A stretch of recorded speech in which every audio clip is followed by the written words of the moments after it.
राधे राधे सभी को। तो दोस्तों आज अपने करेंगे अभिप्रेरणा के सिद्धांत और काफ़ी इम्पोर्टेंट है। तो इन सिद्धांत को करने से पहले एक बार थोड़ा सा अभिप्रेरणा के घटक देख लेते हैं। अभिप्रेरणा के घटक, सबसे पहले अगर बात करते हैं तो जो जॉन पी डिसेको है, इन्होंने अभिप्रेरणा के 4 घटक बताए हैं। कौन कौन से बताए हैं? ये 4 घटक ध्यान रखना। अभिप्रेरणा के 4 घटक किन्होंने बताए हैं? जॉन पी जो डिसेको है, इन्होंने बताए हैं 4 घटक। कौन से? एक उत्तेजना बताया, एक आकांक्षा बताया, एक प्रोत्साहन और दंड। अब इन चारों को पढ़ेंगे, उसके बाद में अपने अभिप्रेरणा के सिद्धांत को देखेंगे। देखो, सबसे पहले बात करते हैं जो कि उत्तेजना घटक है। उत्तेजना जिसको बोलते हैं चौंकना, यानी कि सचेत, ऐसे बोलते हैं ना, चौकन्ना हो जाना यानी कि सचेत हो जाना। उत्तेजना, किसी प्राणी के उत्तेजित होने की जो सामान्य अवस्था होती है वो उत्तेजना कहलाती है। क्योंकि इसके 3 स्तर है। देखो, जो ये उत्तेजना है इसके 3 स्तर है। एक होता है उच्च, एक मध्य होता है, बीच का, एक बिल्कुल ही निम्न होता है। यानी कि ये तीनों स्तर किस प्रकार काम करते हैं, कैसे? यानी कि जो उच्च स्तर होता है, यानी कि व्यक्ति का जैसे कह देते हैं ना उतावलापन, यानी कि जल्दी जल्दी में जो करता है उतावला, यानी कि वो चिंतित हो जाता है, उतावला करता है, वो होता है उच्च। मध्य में बीच का, उसमें व्यक्ति क्या हो जाता है? मध्य में व्यक्ति सतर्क हो जाता है। तो जिसमें उतावला होता है वो उच्च हो जाता है, सतर्क होना वो मध्य में आ जाता है। निम्न की बात करें, जैसे कि मान लो एक व्यक्ति है, वो सो रहा है, उसको कोई फर्क नहीं पड़ रहा, वो बिल्कुल निम्न में आ जाता है। तो उत्तेजना यानी कि सचेत, यानी कि चौकन्ना, किसी प्राणी के जो उत्तेजित होता है उसके होने की जो सामान्य अवस्था होती है वो उत्तेजना होती है। उत्तेजना के 3 प्रकार मैंने बताए, उच्च उतावला होना, मध्य यानी कि व्यक्ति का सतर्क होना, और निम्न यानी कि जैसे सो ही रहा है। ठीक है। फिर आकांक्षा, तो ब्रूम के अनुसार आकांक्षा एक क्षणिक विश्वास है भाई, कि ऐसा करने से ऐसा होगा। जैसे कि आप ऐसे सोचो कि मान लो एक विद्यार्थी है, उसको क्या इस प्रकार विश्वास ऐसा है कि मान लो कोई बुक है, उस बुक से आने वाले जितने भी प्रश्न पत्र, उसमें से मान लो पुस्तक से 2 या 3 मान लो, यानी कि 4 या 5, यानी कि मान लो 4 प्रश्न उसको वहां से मिलने की संभावना है। तो वो बंदा क्या करेगा? वो व्यक्ति ऐसे सोचेगा कि मैं इस पुस्तक को पूरी पढ़ूं, यानी कि वो उस पुस्तक को पूरा पढ़ना चाहेगा। तो आकांक्षा यानी ब्रूम के अनुसार आकांक्षा एक क्षणिक विश्वास, उसको क्षणिक विश्वास हो जाता है कि ऐसा करने से ऐसा हो जाएगा। कि अगर उसको ऐसा विश्वास हो जाता है कि इस मान लो इस नोट से ही मान लो आपको ऐसा विश्वास हो जाता है कि यहाँ से 4 या 5 प्रश्न जरूर आएंगे, तो आप इन नोट्स को, इन क्लास को पढ़ना करोगे भी, हाँ मैं इस क्लास को करूं। प्रोत्साहन क्या है? प्रोत्साहन लक्ष्य तक पहुंचने का एकमात्र पूर्ण साधन होता है। आवश्यकता की पूर्ति होती व्यक्ति का प्रोत्साहन ही की प्राप्ति हो जाती है। मान लो कि जो आवश्यकता है उसको, उसकी पूर्ति होगी, तो आवश्यकता की पूर्ति होती व्यक्ति का क्या है? जो प्रोत्साहन है उसकी प्राप्ति हो जाती है, यानी कि जो लक्ष्य है। तो प्रोत्साहन लक्ष्य तक पहुंचने का एकमात्र पूर्ण साधन होता है। मान लो कोई बच्चा है, अगर उस बच्चे ने, यानी कि कोई आगे मान लो 50 छात्र है क्लास में मान लो, या 100 मान लो, तो एक बच्चा उसमें से 100 बच्चों में से क्या है, मान लो वो प्रथम स्थान प्राप्त करता है बच्चा। तो प्रथम स्थान प्राप्त करने पर उस बच्चे की अगर प्रशंसा की जाती है, प्रशंसा की जाए उस बच्चे की, तो वो अगली कक्षा में भी प्रथम स्थान प्राप्त करने की कोशिश करेगा। कोई आज बच्चा कोई अच्छा काम करता है तो उसको शाबाशी मिलती है, उसकी प्रशंसा की जाती है, तो फिर आगे वाले साल, आगे वाले मतलब टाइम में वो यही चाहता है कि मैं इससे और अच्छा करूं, यानी कि फिर से फर्स्ट आऊं। तो अब रहा दंड। देखो, अपने पढ़ रहे हैं अभिप्रेरणा के घटक, इसमें 4 घटक बताए हैं जॉन पी डिसेको ने। उत्तेजना, जिसको सचेत या चौकन्ना बोलते, आकांक्षा, प्रोत्साहन, और चौथा है दंड। तो आपको ये चारों घटक ध्यान रखने हैं, चारों नाम ही रख लो तो ठीक है, बाकी मैंने समझा दिया है। दंड, देखो थोंडाई के अनुसार बालक को दंड देते समय उसको अपराध बता देना चाहिए। दंड केवल उसी स्थिति में दिया जाना चाहिए जब धनात्मक तरीकों से काम न चले। तो ये 4 घटक है। अब करते हैं सिद्धांत। चलो, सबसे पहले देखो मूल प्रवृत्ति सिद्धांत। इनके प्रवर्तक कौन है? एक बार सीधे ही जितने भी सिद्धांत है, इनके जो प्रवर्तक है उनको अच्छे से याद करना है। एक बार इनके सभी प्रवर्तक देख लो, फिर इनको एक एक करके पढ़ेंगे। और एक चीज और बता दूं, काफी इकोनॉमिक्स की क्लास के बारे में बोल रहे हैं दोस्तों, मैं एक बार आपको बताना चाह रही हूँ कि हमारे फैमिली में घर में शादी है। तो मैं तो जैसे कभी ऐसा है ही नहीं कि मेरी क्लास जैसे रेगुलर आती रहती है, तो अब बीच में कभी एक दिन आती भी नहीं है, कई बार ऐसा हो जाता है। तो मैं बहुत ज़्यादा बिजी चल रही हूँ और फिर भी मैं कोशिश करती हूँ छोटी छोटी क्लासें आप लोगों के लिए बीच में आती रहे। मतलब 2 तारीख या 3 तारीख तक तो मैं बहुत ज़्यादा बिजी होंगी कि शादी है घर में, तो बीच में हो सके क्लास ना आ पाए, उसके बाद रेगुलर चलेगी अपनी क्लासें। तो कई लोग जैसे पीडीएफ का बोलते हैं तो एकदम ही बोलते हैं, मैं बोल दिया कि अभी मेरे को टाइम नहीं है, आपको पीडीएफ भी मिल जाएगी और क्लासें भी फिर रेगुलर आएगी। अभी घर में शादी है तो आप लोगों के लिए क्लास ही बड़ी मुश्किल से आ पा रही है, ताकि आप लोग ये ना सोचो, इसलिए मैं क्लासें बीच में लेकर के आ रही हूँ कि आप ये सोचो कि हमें जैसे कि स्टार्ट करवाया, मान लो अब साइकोलॉजी आपने तो बिल्कुल ही बीच में 2-3 क्लासें ली, आप ऐसे ही करते हो करवाते नहीं, फिर मेरे भी मन में ये रहता है कि आप मेरा वेट कर रहे हो मेरी क्लास का, तो फिर मैं कोशिश करती हूँ भी कैसे भी छोटी छोटी क्लासें आ जाए पर आप लोगों के लिए क्लासें मिल जाए। बस थोड़ा सा आपको इतना 3-4 तारीख तक आपको थोड़ा 3 तारीख तक कम से कम आपको वेट करना पड़ेगा पीडीएफ का, और थोड़ी क्लासें बीच बीच में ना भी आए, और वैसे पूरी कोशिश करूंगी जब तक मैं ले सकूं क्लास। तो मूल प्रवृत्ति के सिद्धांत है प्रवर्तक विलियम मैकडूगल। मनोविश्लेषणवादी सिद्धांत किसने दिया? सिगमंड फ्राइड ने। मोस्ट इंपॉर्टेंट है, ये मैंने करवा भी दिया था पहले। अभिप्रेरणा का मांग सिद्धांत, ये भी मैंने अच्छे से कंप्लीट करवा दिया था, इन दोनों को तो मैंने करवा दिया था, फिर भी थोड़ा थोड़ा इसमें और देख लेंगे।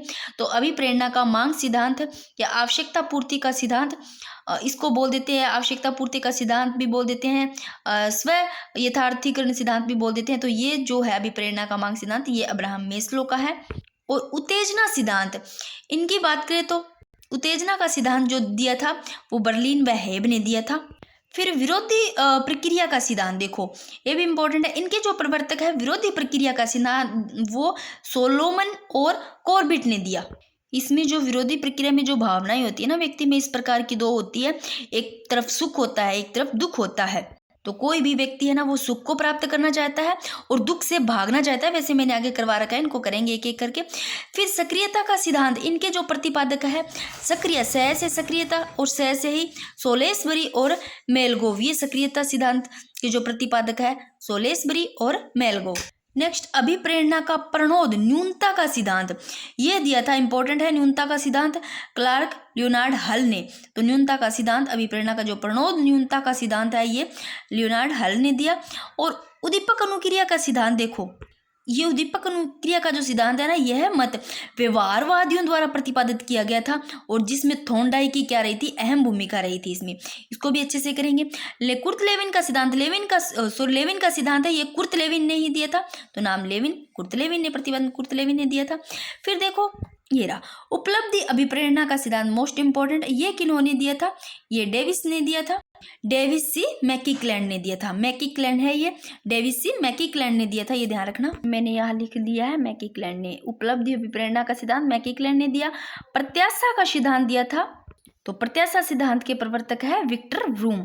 और संतुलन जो स्थैर्य है, इन किस जो सिद्धांत है इनके प्रतिपादक है, संतुलन स्थैर्य का सिद्धांत दिया था, वो प्रतिपादक कौन है इनके, चैपलिन और कोकर और एप्पल भी है, ये ध्यान रखना। तो एक बार इनको मोटा मोटा सभी को देख लो। मूल प्रवृत्ति का सिद्धांत किन्होंने दिया, विलियम मैकडूगल इनके प्रवर्तक है। मनोविश्लेषणवादी सिद्धांत सिगमंड फ्राइड ने। अभिप्रेरणा या मांग का सिद्धांत या इसको आवश्यकता पूर्ति का सिद्धांत भी बोलते हैं, अब्राहम मेस्लो ने। उत्तेजना सिद्धांत बर्लिन व हेब ने दिया। विरोधी प्रक्रिया का सोलोमन व कॉर्बेट ने। सक्रियता का सिद्धांत सोलेसबरी व मेलगोव ने। और अभिप्रेरणा का जो प्रणोद न्यूनता का सिद्धांत है वो क्लार्क लियोनार्ड हल ने दिया। और उद्दीपक अनुक्रिया के सिद्धांत की बात करें, इसमें सबसे जो अहम भूमिका रही है वो थॉर्नडाइक की रही है, परंतु ये जो मत है वो व्यवहारवादियों द्वारा प्रतिपादित किया गया। और लेविन का सिद्धांत कुर्ट लेविन, और ये भी आप देख लेना इन तीनों को। अब करते हैं अभिप्रेरणा का मूल प्रवृत्ति सिद्धांत। जैसे कि एक वीडियो में 2 या 3 4 जितने भी पढ़ के थोड़े थोड़े करके अपने कवर कर लेंगे। छोटी छोटी वीडियो रहेगी, आप भी बोर नहीं होगे और अच्छे से समझ में आ जाएगी। लॉन्ग वीडियो में वैसे भी नहीं पढ़ पाते हो आप। तो अभिप्रेरणा का मूल प्रवृत्ति का सिद्धांत जो प्रतिपादन है 1908 में विलियम मैकडूगल ने दिया। यानी कि जो विलियम मैकडूगल है इनका क्या मानना है, विलियम मैकडूगल क्या कहते हैं, ये कहते हैं कि जो मूल प्रवृत्ति है वो व्यक्ति के व्यवहार का क्या करती है, उद्गम करती है। इन मैकडूगल के अनुसार सभी प्राणियों में कुछ जन्मजात मूल प्रवृत्तियां पाई जाती है जिनको उन्हें प्रेरक कहा जाता है भाई। तो मैकडूगल का मानना है कि मूल प्रवृत्ति के 3 मुख्य तत्व है, सामान्य, उत्तेजना, लक्ष्य निर्देशन। एक बार इसको देखो कि मानव व्यवहार को स्पष्ट करने के लिए, मानव व्यवहार उसको स्पष्ट करने के लिए मूल प्रवृत्ति के संप्रत्यय का जो सर्वप्रथम उपयोग किया वो विलियम जेम्स ने किया। यहाँ पर विलियम जेम्स और विलियम मैकडूगल की क्या बात हो रही है, इनको अच्छे से देखो कि मानव व्यवहार को स्पष्ट करने के लिए, मानव व्यवहार उसको स्पष्ट करने के लिए मूल प्रवृत्ति के जो संप्रत्यय उसका जो सबसे पहले उपयोग किया वो विलियम जेम्स ने किया। जेम ने किया, ऐसे लो जेम्स ने, ठीक है ना, जेम ले लेना, जेम ने, खाने वाले जेम ने, सबसे पहले जेम्स। फिर देखो, परंतु एक पूर्ण तथा व्यवस्थित सिद्धांत के रूप में मूल प्रवृत्ति के सिद्धांत को प्रस्तुत करने का जो श्रेय है वो विलियम मैकडूगल को दिया जाता है। ठीक है, तो मूल प्रवृत्ति का जनक कौन है? मूल प्रवृत्ति का जो जनक है वो विलियम मैकडूगल को कहते हैं। तो ये आपको ध्यान रखना है। आगे देखो, मूल प्रवृत्ति की थोड़ी विशेषताएं देख लो कि मूल प्रवृत्ति जन्मजात होती है, सार्वभौमिक होती है, मूल प्रवृत्तियां व्यक्ति के व्यवहार को संचालित करती है और व्यक्ति को कार्य करने के लिए क्या करती है? ये प्रेरित करती है। नेक्स्ट, विलियम मैकडूगल ने मूल प्रवृत्तियों के सिद्धांतों को 14 मूल प्रवृत्तियां बताई। अपने 14 मूल प्रवृत्तियां करेंगे, उनके स्वयं भी करेंगे, वहां से भी क्वेश्चन आता है। तो विलियम मैकडूगल ने मूल प्रवृत्तियों के 14 प्रवृत्तियों के सिद्धांतों की 14 मूल प्रवृत्तियां बताई है। प्रत्येक मूल प्रवृत्ति का एक स्वयं होता है। मूल प्रवृत्तियां और स्वयं देखते हैं। ये लो, मैकडूगल द्वारा बताई गई 14 मूल प्रवृत्तियां हैं और इनके स्वयं लिख रखे हैं। यहाँ मूल प्रवृत्तियां, इधर स्वयं है, इधर टोटल 14 आ जाएगी यहाँ पर, यहाँ तक।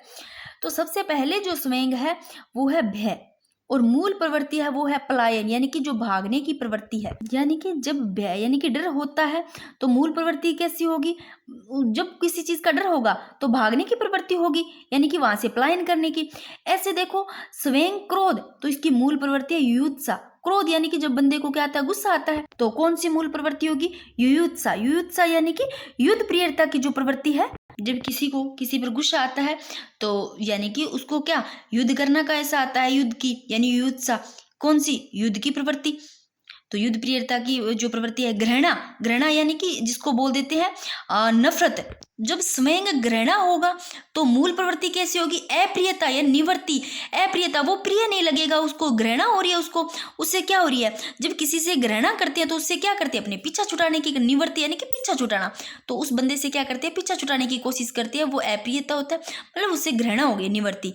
घृणा, घृणा स्वयं, तो मूल प्रवृत्ति कैसी होगी? अप्रियता या निवृत्ति यानी कि पीछा छुटाना। नेक्स्ट, वात्सल्य। जब स्वयं वात्सल्य है तो मूल प्रवृत्ति कैसी होगी? संतान कामना, यानी कि शिशु रक्षा की प्रवृत्ति। मान लो आप ऐसे सोचो कि एक कोई लेडीज है, उसके बच्चे नहीं, ऐसे सोच लो, तो वो किसी दूसरे के बच्चे को देखकर उसके प्रति प्रेम करती है, स्नेह करती है ना। तो जो दूसरे के बच्चे से वो प्रेम स्नेह करती है वो वात्सल्य। स्वयं कैसा है? वात्सल्य स्वयं है। और संतान कामना क्या होगी? ये मूल प्रवृत्ति होगी। देखो, स्वयं अगर करुणा यानी कि विषाद, कष्ट स्वयं है तो मूल प्रवृत्ति कैसी होगी? संवेदना यानी कि शरणागति। यानी कि रावण का भाई जो विभीषण है, जब श्री राम के शरण में आता है ना, तब जो राम है, श्री राम, वो अपने दुश्मन जो रावण का भाई है विभीषण, उसके प्रति क्या करते हैं?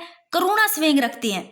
और जो करुणा स्वयं है, ये करुणा स्वयं रखते हुए दया की मूल प्रवृत्ति रखते हैं। तो मूल प्रवृत्ति शरणागति, संवेदना यानी कि दया। स्वयं अगर करुणा विषाद कष्ट है तो मूल प्रवृत्ति संवेदना शरणागति दया, है ना। जैसे ही स्वयं देखो कामुकता, तो मूल प्रवृत्ति कैसी होगी? काम प्रवृत्ति। तो जो कामुकता है, ये कामुकता स्वयं है, ये कौन सी मूल प्रवृत्ति को जन्म देती है? काम प्रवृत्ति को। ऐसे ही आश्चर्य।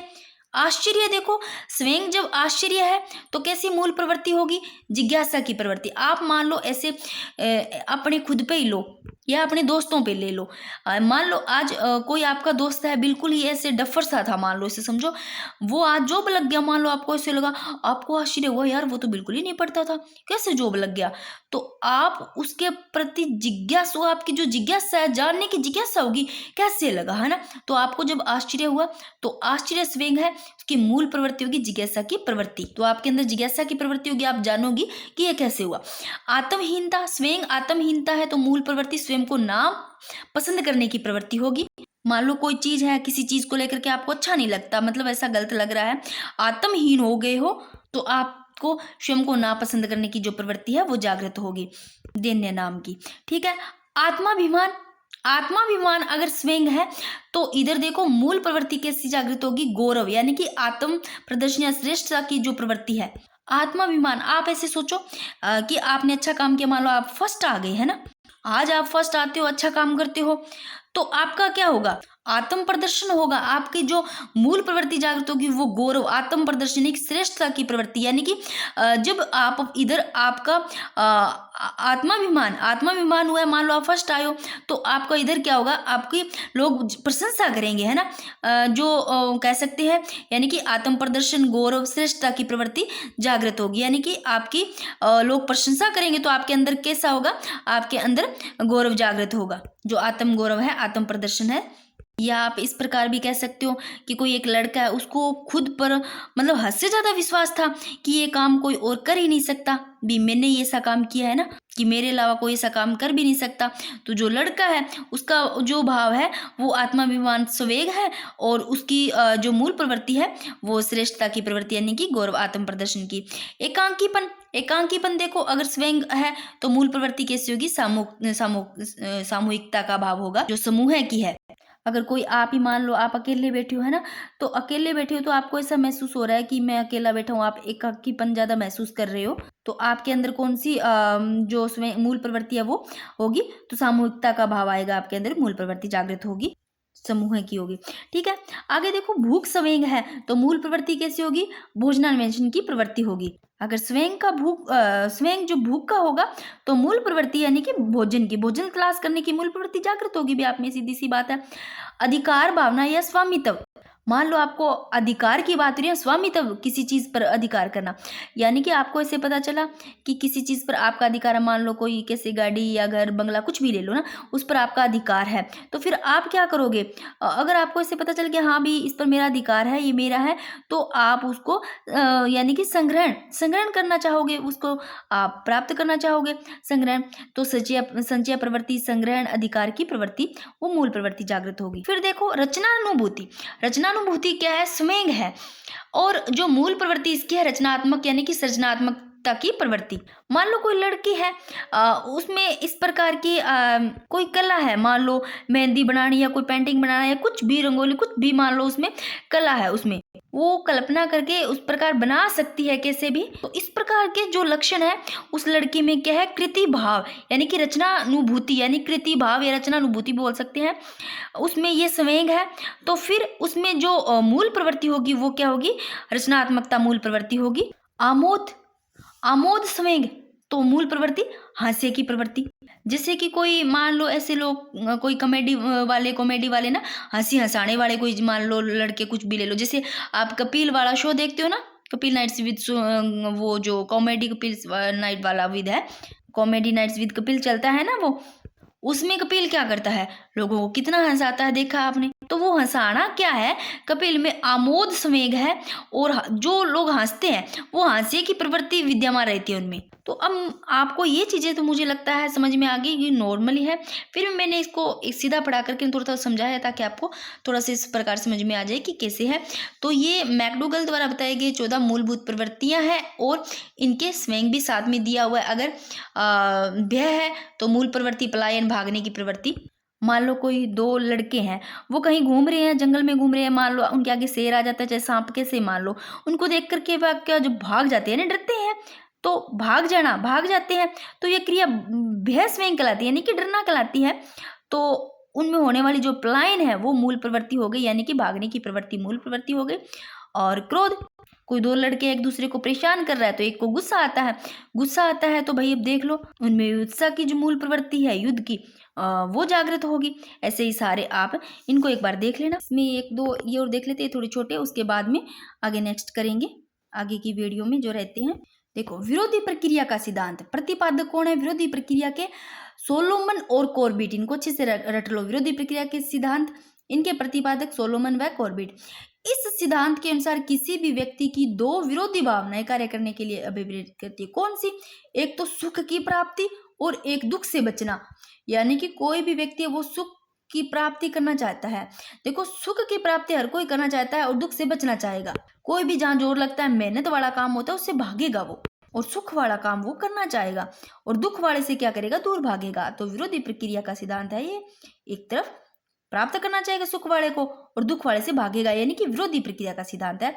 सोलोमन व कॉर्बेट, ध्यान रखना इनके प्रतिपादक। नेक्स्ट, सक्रियता का सिद्धांत, प्रतिपादक सक्रियता की है सोलेसबरी एम मेलगोव, ये ध्यान रखना। और जो सक्रियता का सिद्धांत है, यह सिद्धांत व्यवहार की दक्षता पर सर्वाधिक बल देता है। सबसे ज्यादा जो बल देता है वो व्यवहार की दक्षता पर देता है। ये सिद्धांत कहता क्या है, सक्रियता का सिद्धांत, ये कहता है कि यदि आपके व्यवहार में दक्षता है तो वह व्यवहार कार्य करने में आपको क्या करेगा, सक्रिय रखता है, यानी कि एक्टिव करता है वो सक्रियता। यह सिद्धांत व्यवहार की दक्षता पर सबसे ज्यादा बल देता है, सक्रियता। ठीक है, फिर संतुलन स्थैर्य का सिद्धांत, प्रतिपादक कौन है इसके, चैंपलिन और कोकर और एप्पल, ये तीनों ध्यान रखना। जो संतुलन स्थैर्य का सिद्धांत है, यह व्यवहार में, यदि व्यवहार में किसी भी कार्य को करने के लिए संतुलन का भाव है, यानी कि व्यवहार में कोई काम करने के लिए अगर संतुलन का भाव है बिल्कुल, तो यह सिद्धांत क्या, स्थैर्य का सिद्धांत कहलाता है। नेक्स्ट वीडियो में करें प्रत्याशा सिद्धांत करेंगे, कुर्तलेविन का करेंगे, उपलब्धि अभिप्रेरणा का सिद्धांत को भी करेंगे। जो मांग का सिद्धांत है आवश्यकता पूर्ति वाला, वो अपनों ने कर लिया था, फिर भी इसमें करेंगे मनोविश्लेषण वाले, वो जो बच्चे हैं ना वो नेक्स्ट वीडियो में करेंगे। एक बार मुझे ये जरूर बता देना कि आपको इस प्रकार छोटी छोटी क्लासेस सही लगती है क्या, या आपको बड़ी क्लासें ही सही लगती है, बोर होते हो तो आपको छोटी छोटी अगर ठीक लगती है तो मैं इसी प्रकार ले आऊंगी और टॉपिक भी सारे कंप्लीट हो जाएंगे।